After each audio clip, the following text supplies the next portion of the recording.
Hey guys, this is God of Politics. I'm going to a brand new video, but before we get started this video, please like this video and subscribe to the channel. Also follow me on Twitter and join the Discord. Those are both linked down in the description, especially my Discord server. It's got a mock government, which many people would enjoy, especially if you enjoy this channel. So I encourage you all to join. It's very active and you should certainly join it. It'll be a lot of fun. But right into this video, I am doing a updated Senate elections prediction video. I haven't done one since May. It is now the end of July, so it's been a couple of months since I've done one. A lot of things have changed. We've had some interesting primaries. We've got some interesting primaries coming up. And it could affect a lot of these races that we are seeing. We can see here on the map that 36 Democrats are not up for re-election. 29 Republicans are not up for re-election. Democrats are going to need 14 seats to get a majority. Republicans are going to need 22. Republicans, of course, need 51 because Kamala Harris can be the tie-breaking vote in the Senate, as she has been so far. But getting right into these states, I'll get into these safe states because, many of these closer states are very difficult to predict. There's as many as 5 races that I would consider, pure toss-ups. But, a lot of these races are going to be very, very close. I don't do toss-ups, but, it makes it very difficult. So I'll get right into these safe states to get those out of the way first. We've got Idaho, Alaska, Utah. Alaska could be 2 Republicans, could be Shabaka or Murkowski, but it's not going to be a Democrat, and so for that reason, I'm putting it as safe Republican. Kansas, both races in Oklahoma, South Dakota, North Dakota, Iowa with Chuck Grassley, Missouri, Arkansas, Louisiana, Alabama, Kentucky, Indiana, South Carolina. That puts Republicans at 45 seats. You can see I didn't put Florida as a safe Republican margin. I don't think Marco Rubio is going to win by above 10 percentage points, but he surely could get close and he could go above it. But as of now, I think he's a little bit below 10 percentage points. Now for the Democrats, the safe seats, I'm putting California, Oregon, Washington, as well as Hawaii. I'm not going to put Colorado, but I am going to put Illinois, New York, Vermont, Connecticut, and Maryland, meaning that the Democrats and the Republicans are both at 45 seats. Republicans had 6 more safe seats than the Democrats did, leaving them both at 45 seats. Democrats 5 seats away from a majority, Republicans 6 seats away from a majority, meaning that, in my opinion, as of now, there will be 10 races that go by under 10 percentage points. This is Nevada, Arizona, Colorado, Wisconsin, Ohio, Pennsylvania, New Hampshire, North Carolina, Georgia, and Florida. Now, a couple of these are going by likely margin, which I categorize as 5 to 10 percentage points, lean margin being 2 to 5, and tilt margin being 0 to 2. Starting with the likely margin races, we've got Ohio and Florida going by a likely margin. Now, Ohio, it's purely just because of the fact that Ohio is a state that's gone more Republican in recent years, especially with Trump, of course, winning by a pretty large margin in both 2016 and 2020 after Obama won it twice. And it's just a state that has shifted so much to the right in recent years that I just don't think Democrats are going to be able to win it, especially in a year like this.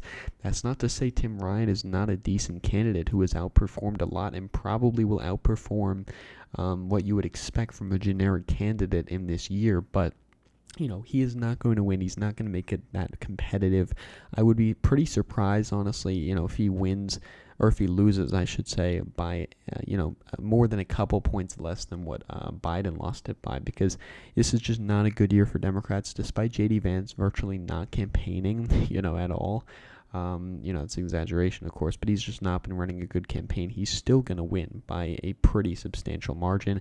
Similar thing in Florida. It's just a state that at this point is not in reach for Democrats, especially in a year like this. Republicans have done well in voter registration. They've done well in trends, and that's going to, correlate with very strong Republican performances, and that is going to be shown with Marco Rubio's victory this year, which could be by over 10 percentage points, categorizing it as safe for me. Could be by under that, could be overperforming 2016, could be underperforming. There's a lot of things we don't know, but as of now, I think likely is pretty fair. Now, for the Democrats, going to put one race as likely, and that is the state of Colorado. Now, I'm not going to put it as safe, but I'm not going to put it as lean. Michael Bennet won by 5.6 percentage points in 2016. Decent performance, similar to what Hillary Clinton won it by. But in 2022, I don't think he's going to win by as much. He's going against a pretty decent Republican candidate in what is probably going to be a pretty good year for the Republicans overall. But Colorado is, similar to Ohio and Florida for the Republicans, has gone more, to one party in recent years, Colorado being for Democrats, Ohio and Republican being, Florida being for the Republicans. And Colorado, especially that state partisanship and the fact that Michael Bennet, he's an incumbent, he's a pretty good candidate, all those factors are going to help him win by around a likely margin, in my opinion. Now, getting into these lean margin states, I'm going to start with two races for the Republicans first, and that is North Carolina and the state of Wisconsin. And these are actually going to be the only lean margin states. Now, Wisconsin is a state where you've got Ron Johnson, who pulled off, a pretty surprise victory in 2016 against Russ Feingold, who had also lost to Ron Johnson in 2010. 2022 won't be the return of Russ Feingold again, but it will be Mandela Barnes, who is not as good as Russ Feingold was. And Russ Feingold couldn't win in a year that was better for Democrats than what 2022 is going to be. Wisconsin is also a state that's gone further to the right since 2016, I would argue, in a number of ways. Of course, that is debatable, but the gist of this is that Ron Johnson is going to win by a pretty comfortable margin. I think most people have expected that, and I think most people accept that, even those who do think that Mandela Barnes can do well. Now, I could actually see this race going by a likely margin. It was 4 points in 2016, and that was, as I said, a better year for Democrats than what 2022 is going to be, with a better Democratic candidate. So I wouldn't be surprised if this goes by a likely margin, but as of now, to be cautious, I'm going to put it as a lean margin.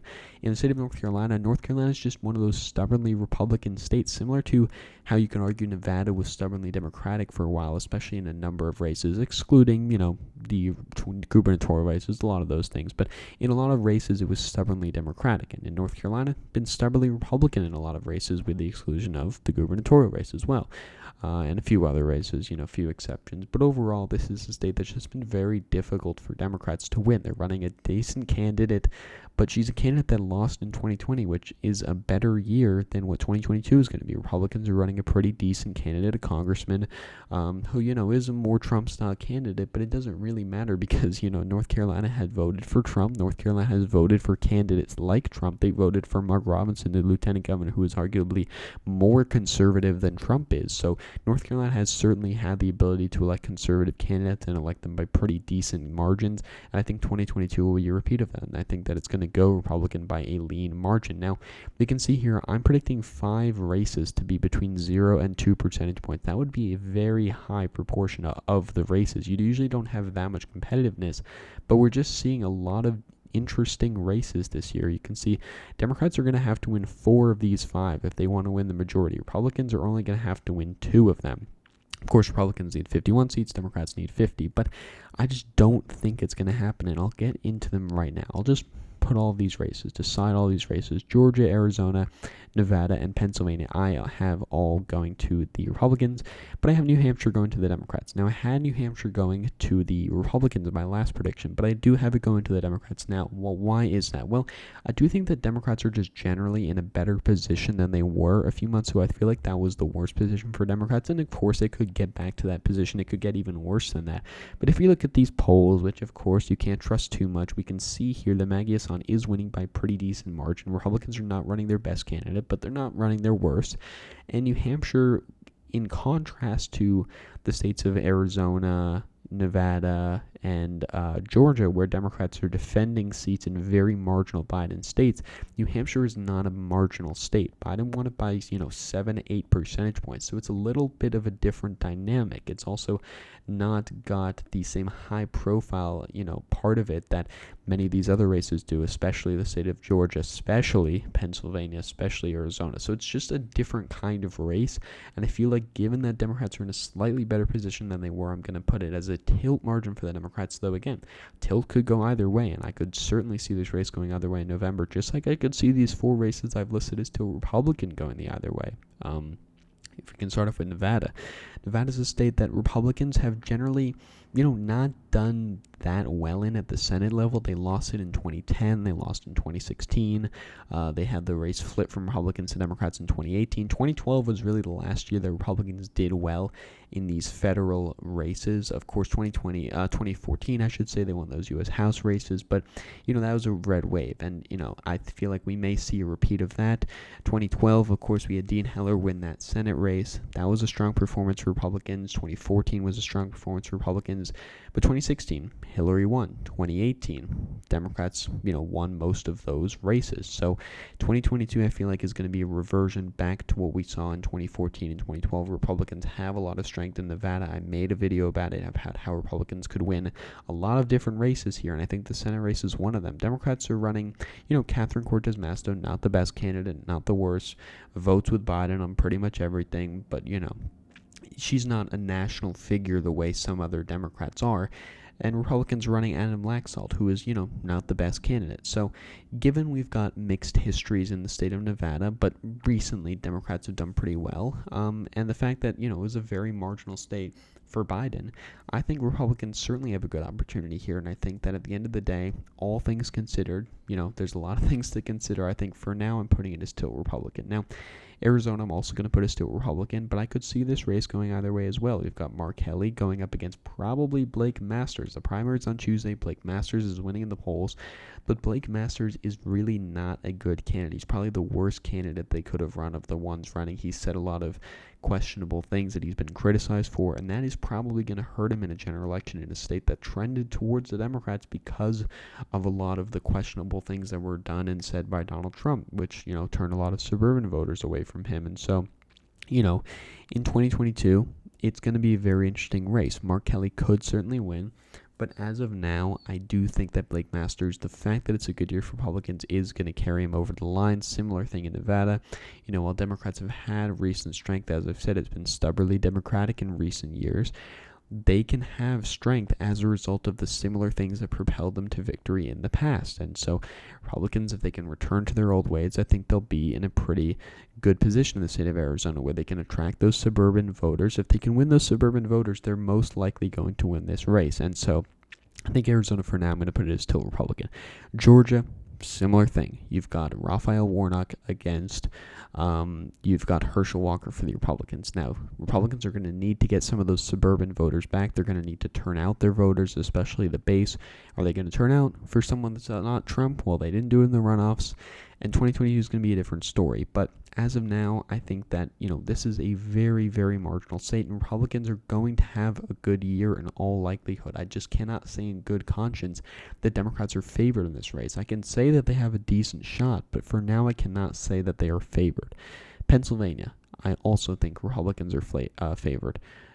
John Fetterman, he is not a bad candidate. I would actually say he's a pretty decent candidate. He's winning in all the polls, which, were famously wrong in 2016 and were, not wrong in 2020. They predicted Biden winning, but they said he would win by a much larger margin than he did. So, we don't have to look at the polls too much. But John Fetterman is a decent candidate, and Oz is, a decent candidate as well. But again, this is a marginal Biden state that I just cannot in good conscience say Democrats are favored in when the electorate is going to be more favorable to Republicans. Now, the thing saving the Democrats in a lot of these races, giving them opportunities, is the poor candidate quality for Republicans. While Oz is a decent candidate, he's not someone that can really, get a lot of that electoral strength the way someone like Pat Toomey did when he won in 2016 by a larger margin than Trump, or when he won in 2010 after Obama won it by 10 percentage points. So you don't need much of a shift to win these races, and that is what is saving Republicans despite that poor candidate quality. But the poor candidate quality is also saving Democrats despite a lot of these, shifts that we're seeing in the electorate. And so there's a lot of moving factors, but overall, I think all things considered, as of now, I'm predicting 53 Republicans, 47 Democrats, a net gain of 3 for Republicans, gaining Nevada, Arizona, and Georgia. Democrats losing Pennsylvania, but winning New Hampshire, losing Wisconsin, but winning Colorado. So there's a lot of races, a lot of things to look forward to come November. I'll continue to cover it, but as of now, this is my prediction. So thank you all for watching this video. Please like this video and subscribe to the channel. Also follow me on Twitter and join the Discord. Those are both linked down in the description. But again, guys, thank you all for watching this video, and I will see you guys later.